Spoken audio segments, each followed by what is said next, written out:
At 12:01 p.m., with closing scheduled for 1 o'clock, the rideshare's turn signal clicked like a metronome for nerves that weren't mine anymore. The city slid past in panes of afternoon glass, title company, ahead signatures ahead keys ahead, until my phone lit up with a message that rewired the hour. Maya, I can't go through with this. I've reconnected with Cole. He truly values me. I'm choosing a different future. I stared long enough for the driver to glance at me in the mirror. The floor didn't tilt. No cinematic tunnel opened. A cool, square clarity just landed in my chest like a level's bubble-finding center. I typed a single reply. Noah noted. Change of plan, I told the driver. Back to the apartment, please. The steering wheel swung, the car looped, and I called the only person who needed to hear my voice first. Renee, I said, when she picked up cheerful because the day still assumed it would be. We will not be signing this afternoon. Terminate the purchase. Silence, then the sound of someone shuffling through mental paperwork. Noah, what happened? You'll forfeit the earnest money. I'm aware of the consequence, I said. Please notify the sellers formally and pull us off the calendar. I'll send written confirmation in 5 minutes. I ended the call before sympathy could be offered and dialed a number that has never used adjectives with me. Armin, my attorney, answered on the second ring. Engagement is over, I said. I'm killing the transaction. Correct move, he said, voice like a straight edge. Document the cancellation in writing, retain all messages, and do not engage beyond logistics.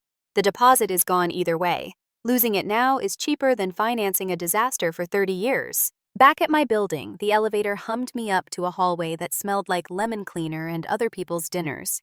Inside, the apartment wore its half-completed future like a costume it hadn't learned to move in. Towers of boxes labeled kitchen, living room, bedroom formed narrow corridors from door to desk. The air had that papery, faintly bitter scent of packing tape and cardboard dust. An hour ago, I had been walking through a house we'd measured in dreams, where the sofa would sit, how the morning would braid the light across a table we hadn't bought yet, whether the alcove could hold the books I kept pretending to cull.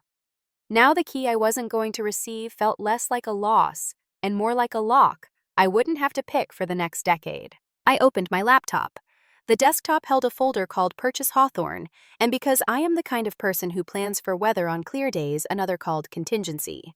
I clicked the one that applied and drafted the email Renee needed. Renee, please accept this as written confirmation that I am withdrawing from the purchase and will not be signing closing documents today. I understand the earnest money, $50,000, will be forfeited. Kindly advise sellers and escrow. Noah. I read it twice, removed every word that sounded like a feeling, and hit send. A copy went to Armin. The outbox ticked, then emptied. Somewhere a calendar entry died. I slid the phone onto the table and looked around at the labeled maze. We had told ourselves that boxes meant momentum. In this light, they looked like inventory proof of how much stuff a future can gather while it waits its turn. On top of a stack, a roll of painter's tape lay beside a Sharpie whose chisel tip had learned the shapes of fragile and this side up. I wrote nothing with it. The deposit I knew was already being mourned by people who weren't going to pay my mortgage. 50,000 is a number loud enough to make strangers opinionated. But there are two kinds of expensive, the kind you can count and the kind you survive. Paying to exit a burning building is not waste, it's tuition. I sat on a moving box that said dining because a chair was somewhere inside bedroom and I didn't feel like excavating. Across the room, the ring tray on the console table held an absence with good posture. A framed photo smiled at a party we both attended. The edges of the people in it were too sharp to be true. I turned it down, not out of malice, just to quiet the room. My phone buzzed with calendar alerts that hadn't learned the new reality. Final walkthrough, complete closing. 1:00 p.m. Keys. 1:30 p.m. I dismissed them one by one the way you shoo fruit flies away from a glass and opened a blank note. Immediate steps: 1. Kill deal done. 2. Secure space. 3. Map accounts and permissions. 4. Set communication rules. The list was tidy. The day would not be. I wandered the aisles of our half-packed life, are a pronoun already past tense, and took stock. Her sweaters nested with mine in bedroom A because it was faster that way when we were stuffing things into tissue and hope. The kitchen boxes had that disproportionate heft only plates and mugs and commitment carry. Inside bath, A pouch of travel-size optimism smiled about brightening and renewal. The joke was too on the nose to laugh at. Part of me wanted melodrama a scene to match the way a text had detonated a year's choreography. But melodrama takes two. What I had was a phone, a pen, and a spine I didn't need to outsource. I took a breath large enough to feel it and made the choices that would matter tomorrow. I emailed the building manager to schedule a locksmith for the morning routine rekey after a canceled move, nothing personal on the page. I flagged the lease PDF that showed what had always been true, my name alone in the line that counts. I opened a new draft to myself with clipped subject lines: banking authorized users, phone plan, pickup protocol. I didn't fill them yet. Part 1 of any disaster is triage. The rest belongs to Part 2. The phone stayed silent. No follow-up from Maya. No apology drafted in hurry grammar. No explanation framed as a gift. If she was celebrating the clarity she'd claimed to crave, she didn't need my RSVP. I considered texting something ceremonial, "I hope he values you," on autopay, and dismissed the impulse. Words are a currency. I wasn't going to spend more. At 12:44 p.m., Renee replied, "Sellers notified. Escrow aware. I'm sorry, Noah." I typed, "Thank you for moving quickly," and left it at that. 2 minutes later, Armin wrote, "Confirm you've preserved the text and your email trail. Do nothing with joint funds yet. We'll review contribution records and purpose of account before you act." The lawyer's version of "don't bleed on the forms." I closed the laptop and stood by the window. The street below was handling its own stories with indifference, a courier jogging a kid in a dinosaur backpack, convincing a planet-sized dog to cross an intersection, a bus exhaling people, a woman arguing with a cloud through a headset. Somewhere across town, a title officer was crossing my name off a line. Somewhere else, Cole was holding a belief up to the light and calling it value. I still wanted the house, which surprised me. Not with her in it, not under those terms, not yoked to promises that had become theater, but as a project that made sense. Studs and joists and spans don't pretend to be anything other than what they are. You measure, you cut, you fasten, you check your work. People should be so honest. By 1:15, I had done everything a person can do to stop a train with paperwork. The rest would require sleep and a morning that wouldn't ask me to sign for my own regret. I set the phone face down, crossed the room carefully between towers labeled "fragile," and placed my hand on the front door. The metal was cool, ordinary, uninterested in vows. The next steps were obvious and unglamorous. Tighten the perimeter, count the dollars, decide which doors stay closed. I unlocked the laptop again, opened the contingency folder, and hovered over a document named Access and Accounts Initial Actions. Then I clicked it, and the work began. The Access and Accounts Initial Actions document wasn't dramatic. It was a checklist written on a day when I believed I'd never need it. I read it once, then again, like an EMT reciting steps he hopes will never feel familiar. 1. Secure the perimeter. 2. Define channels. 3. Stabilize finances. 4. Preserve evidence. 5. Schedule retrieval. I started with the easiest truths. I forwarded Maya's message to my attorney and to myself, printed a copy, slipped it into a manila folder labeled Engagement Closure, and took a photo of the printout in case the paper learned to vanish. Then I opened a new email to Armin with bullet point facts instead of adjectives. Text received 12:01 p.m. Screenshot attached. Purchase canceled. Written confirmation sent to agent escrow. Notified lease. Solely in my name PDF attached primary joint savings account created solely for down payment closing.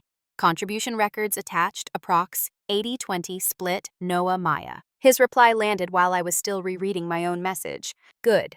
2 immediate items. 1. Change apartment locks in the morning and put all communication in writing. 2. With the house deal dead, the joint account no longer serves its purpose. We'll secure the funds to prevent dissipation, then settle pro rata after accounting for the lost deposit. Do not message her about money.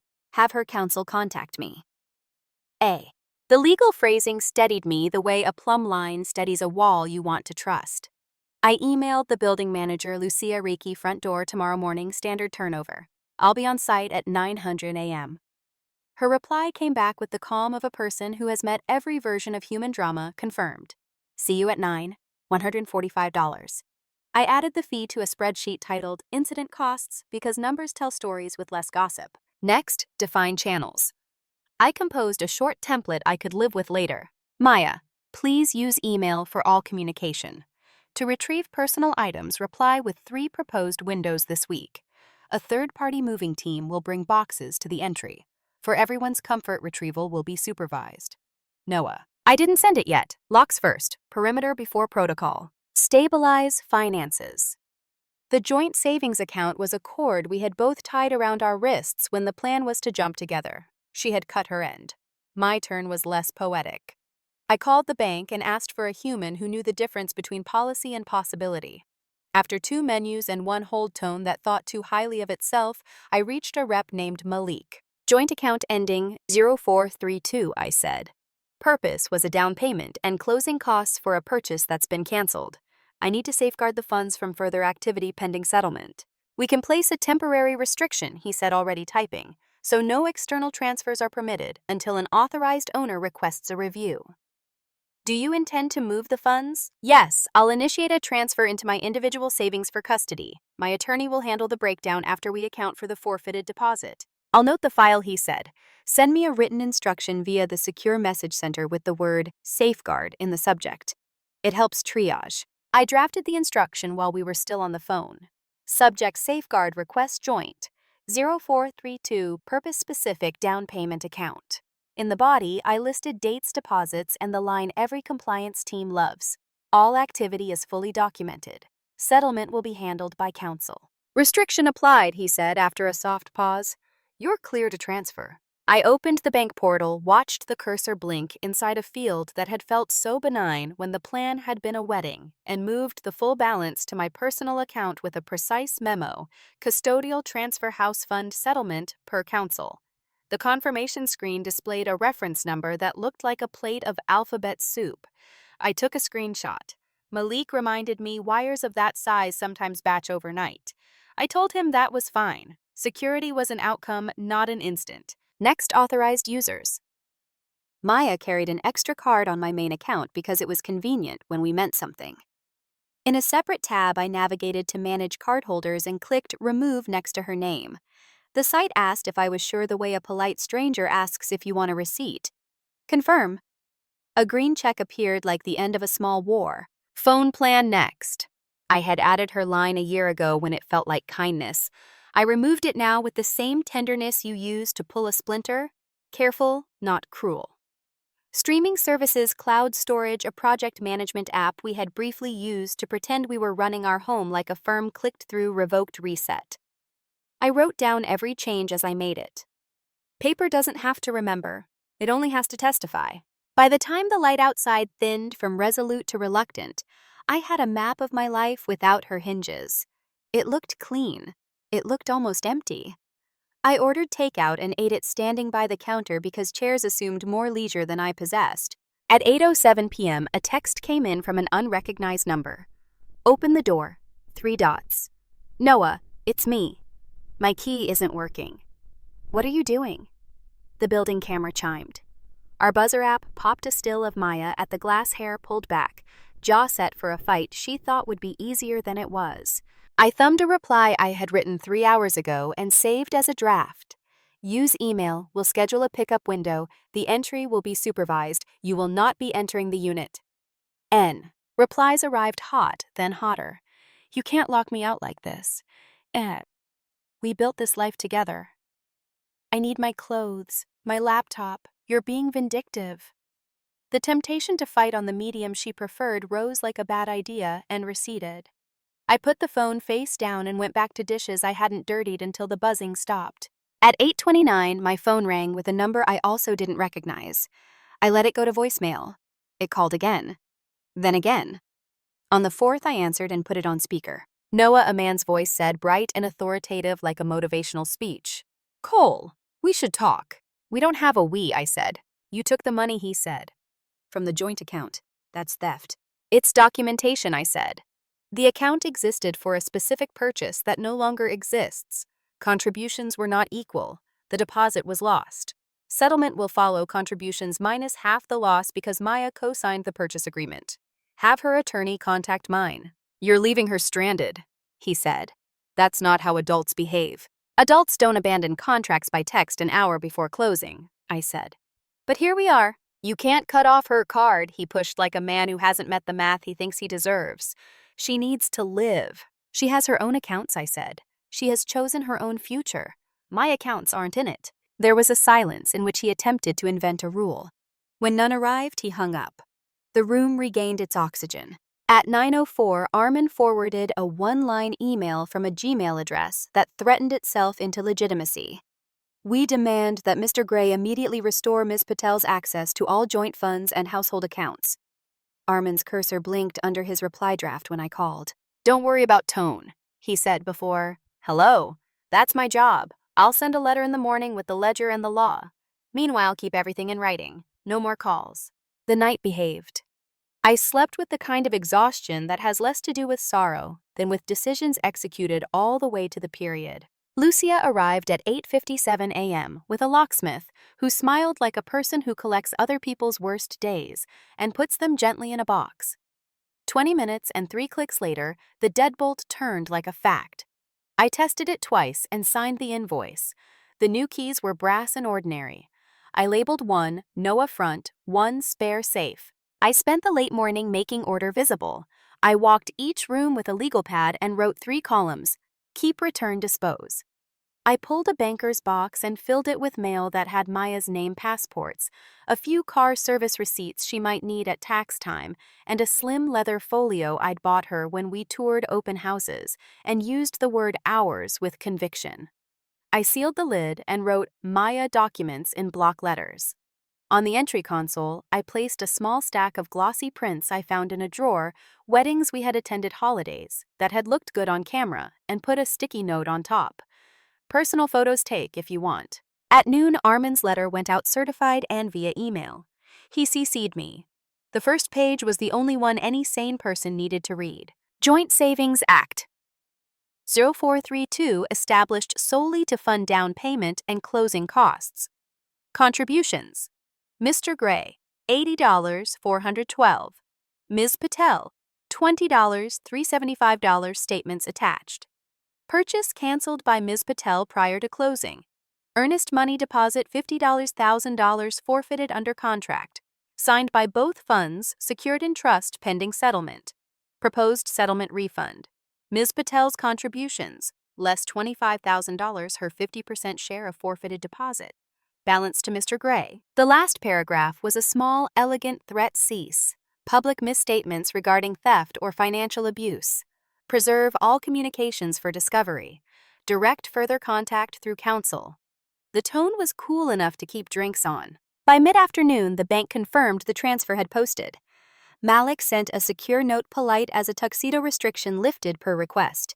Balance now in your individual savings. Statement attached. I printed the PDF and added it to engagement closure, where it made a tidy sound as it slid into the folder. At 3:20 p.m., an email arrived from Maya's personal address. The subject line was, "This isn't you," the kind of framing that quietly begs to be believed. The body alternated between apology and accusation, a metronome of, "I was confused and you owe me." I read it once to be sure there wasn't a logistics sentence hiding in the feelings, then replied with exactly 3 lines. "Please propose 3 pickup windows this week, 2 weekday, 1 weekend. A moving crew will bring boxes to the entry. The process will be supervised. Noah." Her answer came 16 minutes later with a time that assumed nobody else had calendars. I wrote back with options: Thursday, 6 to 8 p.m., Friday, 3 to 5 p.m., Saturday, 10 a.m., noon. I added a 1-page retrieval protocol to the email as a PDF. Location items transferred at entry only. No entry to unit. Team third-party movers plus a neutral supervisor. Scope personal clothing, toiletries, devices with serial numbers, documents, mail. Disputes. If ownership is unclear, item is held until documentation is provided. Duration 2 hours. Additional time requires rescheduling. Conduct no recording, no harassment, violations end the session. She picked Saturday. I booked a bonded moving crew I trusted for estate cleanouts men who lift quietly and photograph everything. I also called an off-duty officer I'd hired before when a tenant moved out angry and left holes where doors had been. He remembered me and said he had Saturday open. I sent both the protocol and told them to meet at 9:45 a.m. to stage. That evening, as if conjured by the calendar, Cole called again.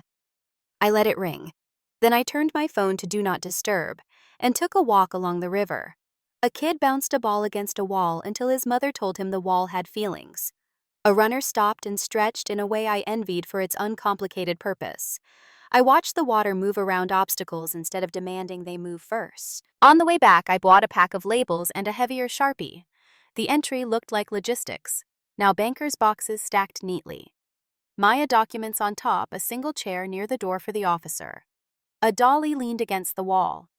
I placed a clipboard there with an inventory sheet already ruled in pencil. At 10, Armin texted. Opposing counsel replied with bluster. Nothing substantive. See you in the morning. We'll be fine. I slept without performing it. Friday arrived with its quiet machinery bank balances that didn't require interpretation. A calendar that held a single appointment that mattered. I answered client emails for an hour to remind myself I had a life that paid attention, then printed the retrieval protocol one more time and set it by the door next to the clipboard. At lunch, Lucia knocked to confirm Saturday's elevator reservation. We'll put the service car on a key, she said. Keeps the drama small. Appreciated, I said, meaning it. By late afternoon, the small storm on social media began. A friend sent a screenshot of a story. Maya posted a dimly lit hotel room, the caption a paragraph about toxic control and financial cruelty. Names, omitted facts reshaped the kind of narrative that gains speed before it gains meaning. I forwarded the image to Armin and closed the app. There's no oxygen like the kind you refuse to share. At 7:03 p.m., Maya emailed, "We'll be there at 10. I'm bringing my sister. We'll handle it ourselves." I replied, "A professional crew is already scheduled. Please direct, don't carry." I included the officer's first name because it felt better to tell someone about security than to surprise them with it. I cleaned the kitchen counter the way people clean when there's nothing left to fix. The apartment was the same size it had always been. I could feel it expanding to fit just me. I packed a small bag with cash for the mover's tip, a spare pen, and a calm I didn't yet know if I would need. When Saturday morning slid in under the blinds, the light caught the Sharpie strokes on Maya documents and turned them bold. The movers texted that they were downstairs. The officer arrived on the minute, nodded, and took his position by the door like a fact you build around. I unlocked the deadbolt at 9:59 and looked at the clock long enough to teach myself patience. The elevator chimed, and then the morning began. At 9:59 a.m., the hallway clock clicked like a small metronome trying to be brave. The movers stood at ease by the service elevator in their gray shirts, gloves hooked in their belts, dolly already loaded with flattened boxes. The off-duty officer Rodriguez, according to the badge clipped discreetly to his belt, took his place beside my door with the patient posture of someone who measures his day in thresholds. 2 hours max. I reminded the crew chief, a square-shouldered man named Ellis, who had opinions about tape brands. Entry only. No one who isn't on your team goes past this line. I tapped the strip of painter's tape I'd set across the foyer like a blue horizon. Copy, he said, scanning my printed retrieval protocol the way men in his trade scan weather. We photograph everything we hand out. If there's a dispute, it sits. Rodriguez nodded once, answering a question I hadn't asked. Yes, he would step forward if the morning turned loud. I set a single chair against the wall for him, placed a clipboard of inventory sheets on it, and lined a pen parallel to the paper because the human brain likes to be reminded that order is possible. The elevator chimed. Maya arrived with her sister and the man whose name had become a noun in my head, Cole carrying nothing but impatience. Chloe wore gym clothes and a practiced scowl. Cole wore a jacket designed to announce confidence and sunglasses that did the rest. For a heartbeat, everyone stood in the cramped geometry of arrival. 10 on the dot, I said. Thanks for being punctual. Chloe folded her arms. What's with the cop? She said it the way people say what's with gravity. Neutral supervision, I said. Keeps the process clean. Maya's eyes slid past me into the apartment the way a hand reaches for a light switch it knows is gone. She took in the chair for the officer, the stacked banker's boxes, the dolly, the tape on the floor, the paper clipped to the clipboard. Her jaw reset into a shape I recognized from arguments we used to have about the dishwasher. Not this again. This is ridiculous, Cole said, stepping toward the threshold with his chin aimed like an accusation. Rodriguez didn't move. He didn't need to. The quiet around him did the math. Maya, I said, choosing the counter-melody. Here's how it will go. You stand here and direct the movers. They will bring boxes from the rooms to the entry. If you claim an item that isn't documentably yours, it goes into the dispute bin until counsel sorts it.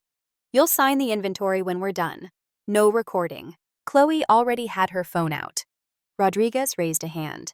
No recording, he repeated, voice even. She lowered the screen with a glare for the file. We're not thieves, Cole snapped. We're here for her things. Good, I said, and stepped aside without stepping back. Let's get her things. Ellis moved first, ushering his men past like water around a rock. They vanished down the hall and returned with the first wave, 2 boxes labeled bedroom clothing, 1 soft-sided suitcase, a plastic bin full of shoes that had never met weather. Ellis set them just beyond the tape, photographed each, and slid a form across the top box. Sign for receipt, he said to Maya, tone neutral eyes on the work. She signed with a flourish that tried to make dignity out of ink. I need my laptop, she said, switching from actress to foreman without changing costumes. And my skincare bag. And the jewelry tray. Office next, Ellis told his men. Bathroom after. The necklace tray appeared in a plastic organizer like a display case. I nodded. The laptop emerged in its sleeve serial number photographed per protocol. That's not yours, Chloe said, when a box labeled Books Her arrived. He reads like 6 books a year. I buy hardcovers that matter, I said then to Ellis. Please keep moving. We made it 20 minutes before the first argument. One of the movers wheeled out the floor lamp from the corner that used to be hers by habit. We bought that together, Maya said. I pulled a folder from the console and slid a receipt free. Purchased from Glass and Grain, December my card, I said. Pre-cohabitation. I placed the paper on the clipboard and circled the amount with a pen I didn't need to perform for. Ellis returned the lamp to the living room with the unconcern of a tide. Small disputes followed like aftershocks. A rug receipt. In my name, a set of dishes, wedding registry from someone else's wedding but paid for by me, a throw blanket gift from her mother. Ellis tagged it. Take, and added a smile. Each time, paper spoke more calmly than we could. The box I'd prepped labeled Maya Documents came out next. She lunged toward it, tore the tape with a practiced wrist, and rifled through envelopes that contained exactly what the label promised mail. With her name, a passport, a binder of warranties for appliances. We hadn't installed in a house we hadn't bought, 3 glossy brochures for tile. She tossed the binder aside and looked up, eyes flaring.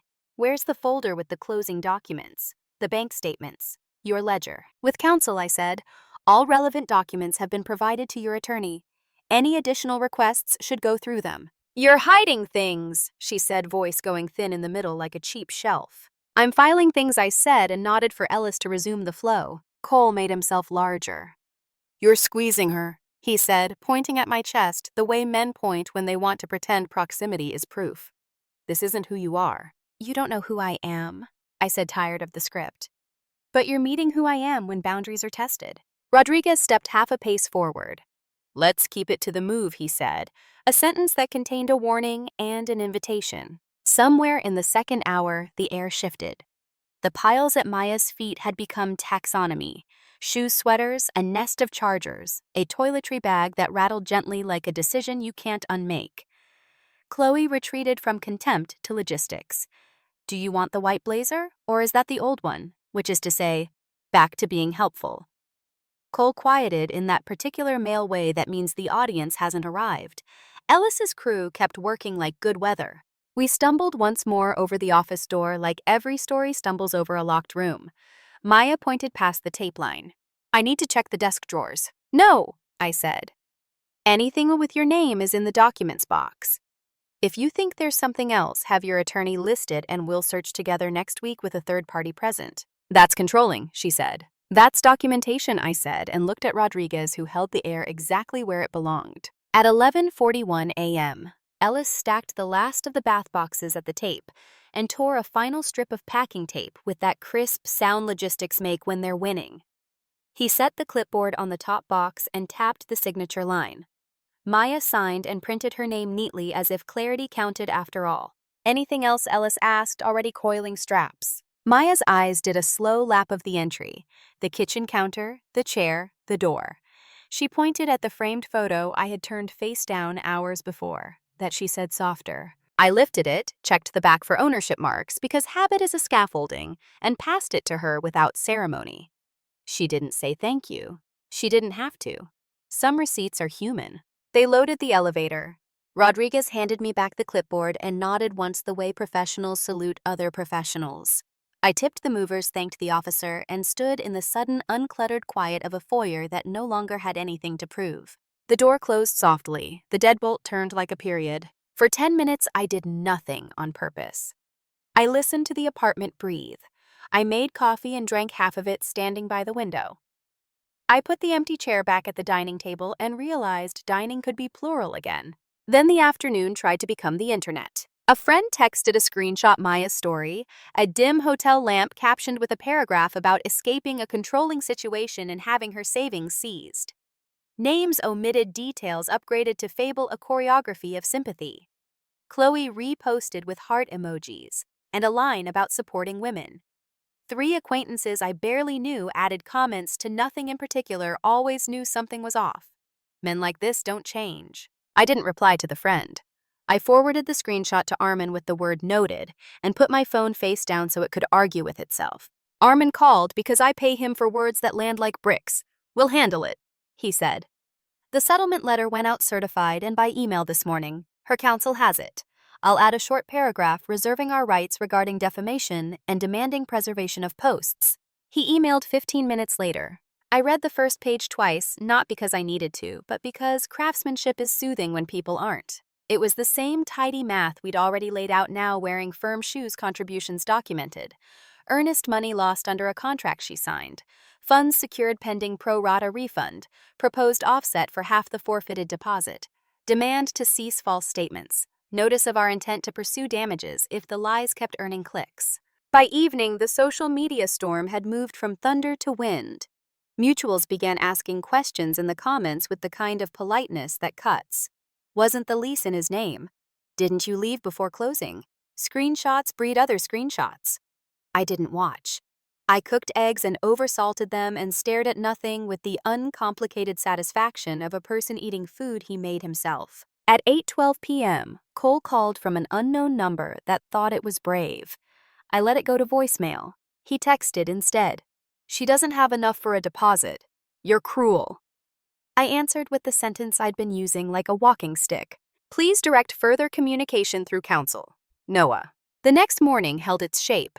The bank sent a statement reflecting the transfer of the joint funds to my account, with the memorandum custodial house fund settlement per counsel. I printed it and slid it into the engagement closure folder, which made the satisfying thump of paper joining paper. Lucia emailed to ask how the move had gone. I wrote back smooth. Thank you for the elevator key, and meant it more than the sentence deserved. By Tuesday, Armin had a response from Maya's attorney, a man who wrote like a megaphone. Restore access immediately and return 50%, and we will file were bolded in ways that made the letters look tired. Beneath the bluster, though, a spine of concession peeked through. They didn't contest the joint account's purpose. They admitted the earnest deposit was lost. They asked for a fair adjustment rather than half of nothing. Armin replied with a spreadsheet that did not have a temper. 80-20 contributions, minus 50-50 on the $50,000 loss. The line at the bottom behaved like math. Proposed remittance to Ms. Patel $, an amount that would not fund anyone's reinvention.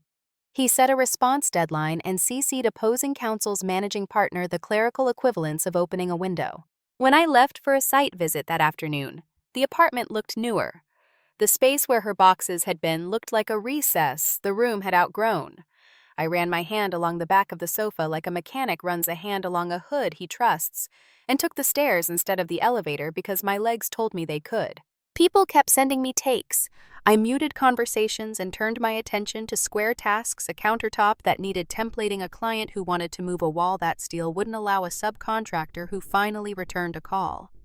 At lunch, I stood in a half-finished kitchen and ate standing up again because that seemed to be what I knew how to do now. The world held. That evening, another Ping Maya's account had gone private. 2 of the louder reposts vanished, the holes they left like missing teeth in a smile that wanted to stay pretty. Armin's message was brief. They've stopped posting. Settlement likely by Friday. I typed, understood, and stared at that word a little longer than I had to. I slept, and in the middle of the night woke to the kind of quiet that used to feel suspicious and now felt like a gift. No knocks, no buzzes at the gate, no steady drip of negotiation. Somewhere a lawyer's outbox had reached someone's pride and convinced it to sit down. On Thursday morning, I walked the river before work. The water did what water does, went where it could go, and took the shape of what carried it. A goose hissed at a jogger. The jogger hissed back. A woman on a bench talked softly to no one in particular and laughed in the part of the sentence that wasn't funny. I thought about deposits and refunds and what remains after arithmetic. I thought about how we say lost when we mean paid and paid when we mean free. Back at my desk, I opened the incident costs spreadsheet and added 2 lines, mover to HR's security to HR's.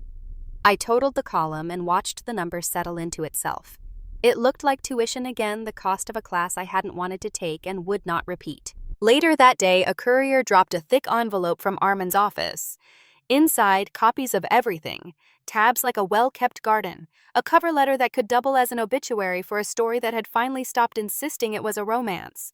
I placed it in the safe and closed the door with the same care you use when you leave a sleeping child. Around dinner, a final email from Armin opposing counsel asks for minor timing adjustments on the remittance. Otherwise, they stipulate to our terms. I'll draft release language for both parties. I thanked him and set my phone down on the counter, where the light caught a nick in the stone I'd never noticed before. The nick did not need fixing. It needed noticing. When Friday arrived, the week felt like a piece of wood that had finally stopped warping. The apartment stayed quiet. The bank balances behaved like arithmetic. The river kept moving. The inbox held more invoices than threats. I made coffee and didn't check my phone until it pinged with an email whose subject line was the opposite of drama settlement executed copies attached. I skimmed the signatures. I checked the numbers. I let out a breath that must have been waiting in me since the title company lobby where I never sat. The story wasn't over. Stories like this take their time becoming past. But the chapter had a corner turned down at the right place. The next page would be my own. There was still a final scene I didn't know I'd get somewhere weeks or months ahead. A room that would feel like a verdict without a judge word spoken under the air of fluorescent lights, a stamp that sounded like closure. But that belonged to what came next. For now, I opened the windows and let the apartment replace a little of its air. I put my hand on the inside of the front door and felt the wood racing no one. I put the kettle on. I sat at my table and wrote 3 lines on a pad. Return funds per release. Book flights I used to talk myself out of. Draw something worth building. Then I tore the page free, folded it once, and slid it under the magnet on the fridge where grocery lists go. The day, which had begun in a hallway that wanted to be a courtroom, ended in a room that had relearned how to be a home. 6 months is enough time for a wire to clear a rumor to die of boredom and a life to dry into its final contour. The executed settlement sat in my safe behind a stack of tax folders, quiet proof that arithmetic had finished the argument. Armin emailed a single sentence the day funds moved. Remittance completed per release. Matter closed. No fanfare. Just the period we'd both been writing toward. I took the list I'd taped to the fridge and crossed out item 1. Item 2, book flights, became a month of trains and cheap hotels and notebooks, harbor towns where the wind rode on the water, a hill city whose streets were tiled like patience, a cafe that served coffee like an apology and meant it. I let strangers' languages sand the edges off mine. I returned with a sketchbook full of straight lines and a head that stopped grabbing at every noise. Item 3. Draw something worth building turned into a lease on a narrow storefront on Cedar Afternoon. Light shouldering through tall windows. Floorboards that complained in honest creaks. I painted the walls the color of breath and screwed 2 sawhorses under a door blank to make a desk. A hand-lettered sign said, "Gray Projects," because accuracy is a kind of style. Work trickled in, then lined up respectfully. A small clinic that needed its waiting room to feel less like waiting a bakery, that wanted the smell of morning to hold the door open. A landlord who had spent 20 years not hearing tenants and had finally learned to listen. On a Tuesday, that smelled like rain. If you believed it, I needed a business tax certificate and a stamp that meant the city agreed I existed. I took a number at the licensing counter and sat under fluorescent lights that buzzed with municipal sincerity. When A118 blinked on the screen, I walked to a plexiglass window already telling me who was on the other side. Recognition is fast. It arrives whole. Maya looked up from her monitor and the air arranged itself around a fact. The city polo flattened her color of compliance lanyard bearing keys that made promises to cabinets. Her hair was pulled back in a way that turned the day into a task. For a beat, we were just two citizens separated by policy.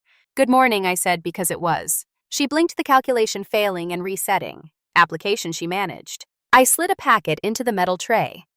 Business tax certificate. DBA on file. Lease for 417 Cedar. Zoning confirmation attached. I brought a digital set. The USB drive skated under the small door like a practiced trick. She shuffled the pages with the crisp economy of bureaucracy. The rubber stamp in her hand found its rhythm. "Processing is running." 6 to 8 weeks, she said, and the sentence sat exactly where it used to sit in my life between expectation and acceptance. "Understood," I said. "If planning needs clarifications on occupancy, or use the architect's number is on sheet A1. A flicker somewhere between irritation and respect crossed her face. She stamped the receipt, tore it free, slid it back. Her eyes never quite climbed all the way to mine. Behind me, a man argued cheerfully about whether a food truck is a vehicle or a dream. The television asked us all to be courteous. I pocketed the receipt. "Thank you," I said. "Not a performance, just a statement of fact." The moment was both smaller and larger than the version I used to imagine at 3:00 a.m., when adrenaline tried to audition as insight. No speech, no flinch, just a window, a stamp, and the exact weight of what we had chosen. I stepped aside. The next number moved forward. Outside, the air tasted like rain changing its mind. Back on Cedar, I unlocked the studio door and carried in a roll of drawings the size of hope. The room held that good emptiness. New spaces have the kind that invites your next sentence. On the work table, I spread the plans for the clinic and pulled a pencil across vellum until the line could stand up by itself. The street outside practiced its afternoon. Somewhere a delivery truck braked at exactly the right moment. Somewhere else an email sat in an inbox starting to understand it would never be answered. Revenge has a reputation for trumpets. The version I learned looks different. It looks like a settlement wire that lands without a sound. It looks like a passport stamp you get for no one but yourself. It looks like a lease with your name alone on the line that counts a room that answers when you ask it to work a morning that starts without negotiation. Near dusk, Lucia from my building texted a photo of the old lobby dressed in new paint. "Elevator's quieter now," she wrote. "How's Cedar?" I sent back the studio in a single shot, the long table, the roll of drawings, the window catching sky.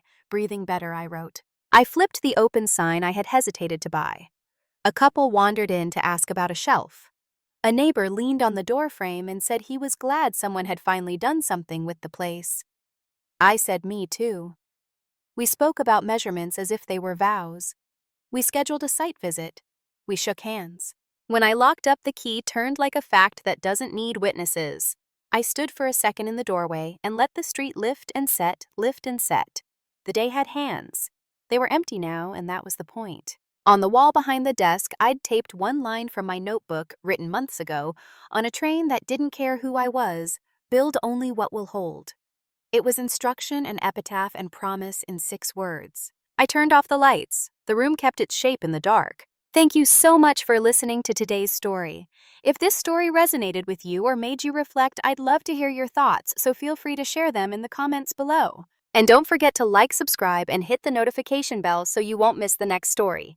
I'll see you next time as we continue exploring more journeys and lessons together.